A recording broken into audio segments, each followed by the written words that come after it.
अस्सलाम वालेकुम जी।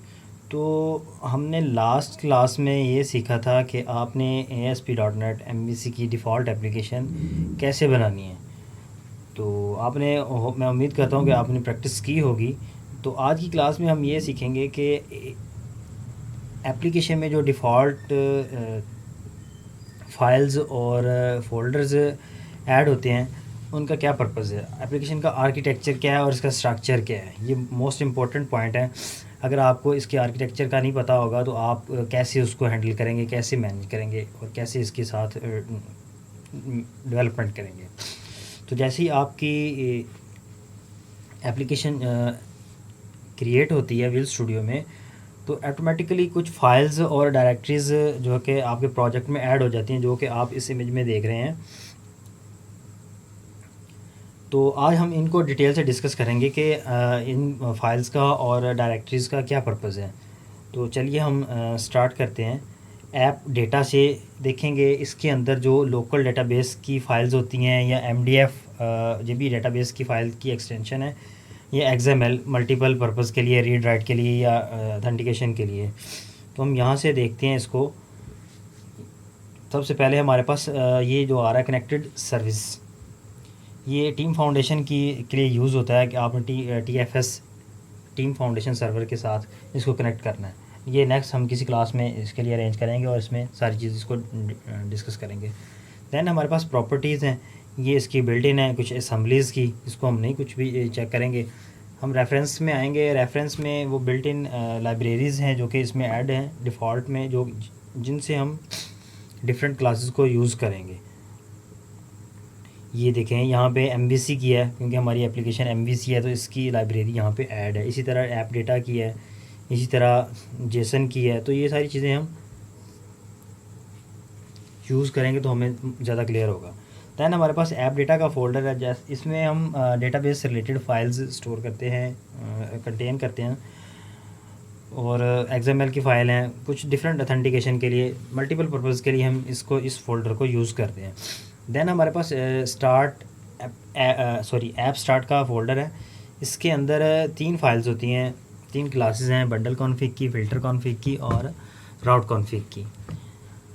Bundle config में हम बंडल्स हमारे लोड होते हैं, ऐड होते हैं आपकी एप्लीकेशन के अंदर। जितने भी बंडल्स आपके यूज़ हो रहे हैं जावास्क्रिप्ट के, jQuery के या CSS के, तो सारे यहाँ पे जैसे ही एप्लीकेशन रन होती है तो सबसे पहले ये लोड होते हैं। तो जैसे ही एप्लीकेशन चलती है तो सबसे पहले आपका ग्लोबल AX ये फ़ाइल रन होती है। इसके अंदर ये सारी क्लासेस कॉल की हुई हैं। ये देखें, सबसे पहले उसने कहा जी फ़िल्टर कॉन्फ़िग की है जी, ये क्लास कॉल हो रही है। इसके अंदर हम फ़िल्ट्रेशन डिफरेंट अलग ही होती है, डिफरेंट टाइप की, जो कि आपकी रिक्वायरमेंट के अकॉर्डिंग होती है। हम इसको नेक्स्ट क्लासेस में यूज़ करेंगे, आपको अच्छे से क्लियर हो जाएगा। कोई इशू वाली यहाँ पे कन्फ्यूज़ होने वाली कोई बात नहीं है, ठीक है। दैन अगर हम ग्लोबल कॉन्फ़िग में ही देखें तो यहाँ पे ही राउट कॉन्फ़िग है। राउट कॉन्फ़िग में हम देख लेते हैं, ये राउट्स यहाँ पे डिफ़ाइन होते हैं, आपका जो URL है, पैटर्न है, ठीक है। दैन इसी के अंदर ही ग्लोबल में ही हम दोबारा चले जाएँ तो लास्ट में बंडल कॉन्फ़िग की फंक्शन कॉल हो रहा है, ये वाली फ़ाइल का कॉल हो रही है जिसके अंदर बंडल ऐड हो रही है, ठीक है। इसी तरह हमारे पास लास्ट में आता है उसके बाद आता है कि जी कंटेंट के अंदर हमारी फाइल्स होती हैं बूटस्ट्रैप की, जो डिफ़ॉल्ट लाइब्रेरीज इसमें ऐड हैं डिज़ाइन की, वो सारी इसके अंदर हैं। ये देखें, बूटस्ट्रैप, मिन थीम, ये वो सारी चीज़ें इसके अंदर हैं जो कि हमें जस्ट यूज़ करनी होती है। इसके अलावा आप कस्टम डिज़ाइन भी इसके अंदर आप अपना ऐड कर सकते हैं। आप चाहें तो इस डिज़ाइन की ये सारी फाइल्स को डिलीट कर सकते हैं, कोई इशू नहीं है, आप अपनी कस्टम ऐड कर सकते हैं। दैन हमारे पास है जी कंट्रोलर की फ़ोल्डर, इसके अंदर कंट्रोलर्स वगैरह होते हैं। ये कंट्रोलर है। कंट्रोलर क्या होते हैं ये हम नेक्स्ट क्लास में इंशाल्लाह कल की जो क्लास होगी उसमें देखेंगे।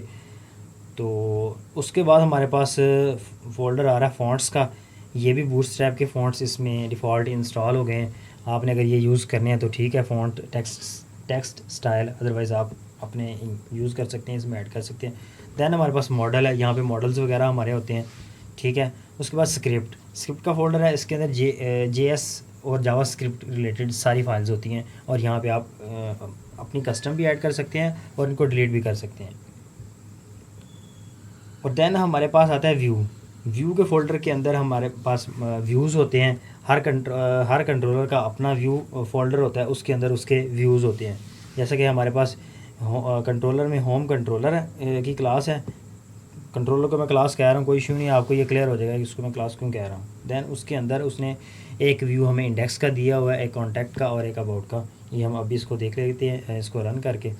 देन हमारे पास ये, तो ये आपको ब्राउज़र में शो हो रहा होता है, आप इसको चेंज कर सकते हैं। ग्लोबल की फ़ाइल को मैंने आपको बता दिया है। पैकेज कॉन्फ़िग में पैकेजेस इंस्टॉल होते हैं कि आपकी एप्लीकेशन में कौन कौन से पैकेजेस इंस्टॉल हैं और कौन कौन सा उनका वर्जन है, ये सारे यहाँ पे अवेलेबल हैं। ये देखें jQuery का ये jQuery का पैकेज है और उसका ये वर्जन है। ये jQuery के वैलिडेशन के हैं और ये इनका वर्जन है। इसी तरह MVC का ये है और ये इसके वर्जन हैं, ये 5.2.4।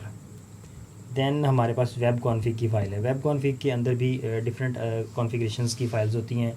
आप इसके अंदर अपनी कनेक्शन स्ट्रिंग रख सकते हैं, आप इसके अंदर अपनी SQL की क्वेरीज वगैरह रख सकते हैं। तो ये सारी चीज़ें इसके अंदर होती हैं। अब जो है ना, मेन चीज़ जो मैंने आपको यहाँ पे समझानी है वो है जी राउट कॉन्फ़िग। राउट कॉन्फ़िग की फ़ाइल के बारे में मैं यहाँ से डिस्कस करना चाहता हूँ कि आपने ये राउट कॉन्फ़िग की फ़ाइल के अंदर अपना राउट डिफ़ाइन करना होता है, जो कि हमने यहाँ पे देखा है। अपना राउट के पैटर्न को डिज़ाइन करना होता है एक्चुअली। यहाँ पे ये देखें, ये डिफ़ॉल्ट में उसने दिया हुआ है। सबसे पहले आपका होता है कंट्रोलर, सबसे पहला होता है जी आपका ये वाला डोमेन नेम, देन आपका कंट्रोलर, देन एक्शन मेथड। मैं इसको आपको रन करके दिखाता हूँ, यहाँ से आपको अच्छे से क्लियर होगा। डिफ़ॉल्ट में उसने ये चीज़ें हमें दी हुई हैं, ये हम देख लेते हैं इतनी देर में, जितनी देर में ये रन हो रहा है।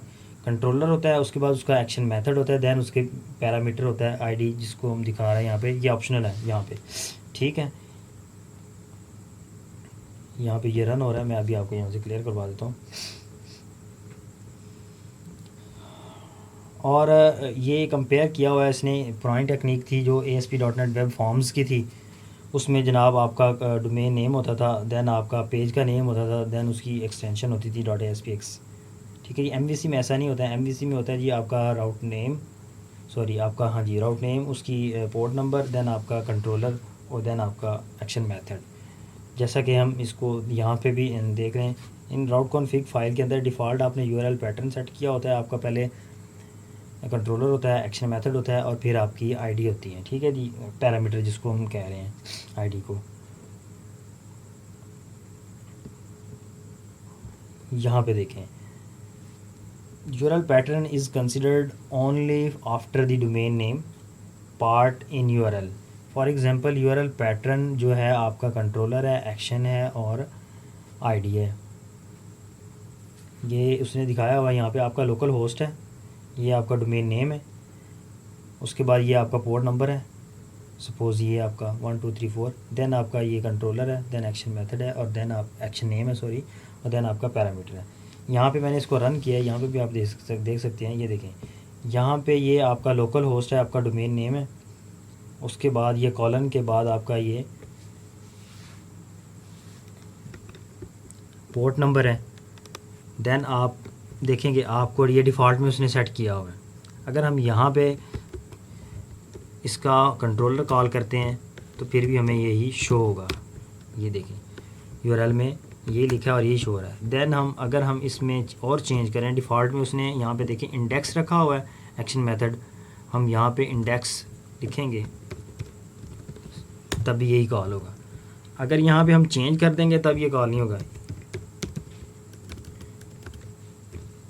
अबाउट कॉल करेंगे देन न्यू पेज आ जाएगा। तो इससे ये क्लियर हुआ कि आप अपना URL पैटर्न जो डिफ़ॉल्ट है वो यहाँ से सेट कर सकते हैं। नेक्स्ट क्लास में मैं बताऊँगा कि हम कैसे सेट कर सकते हैं। यहाँ पे डायग्राम में दिखाया गया है कि आपका ये जो पैरामीटराइज URL ऐसा होता है ऊपर वाला, और विदाउट पैरामीटर ये होता है। पैरामीटर हमने क्यों पास करने होते हैं, ये हमारी रिक्वायरमेंट के अकॉर्डिंग होता है कि हमने पैरामीटर क्यों पास करने हैं, कब पास करने हैं और इनकी हमें क्या नेक्स्ट पेज के ऊपर ज़रूरत है, या URL से हमने गेट करके आगे उसके ऊपर कौन सी एग्जीक्यूशन करनी है, ठीक है। ये सारी चीज़ें हमने डिस्कस की हैं। अगर आपको इनमें कोई इशू हो, कोई क्वेश्चन हो तो आप कमेंट सेक्शन में ज़रूर पूछिएगा। और अगर आपने चैनल को सब्सक्राइब नहीं किया तो प्लीज़ सब्सक्राइब कीजिए। Thank you.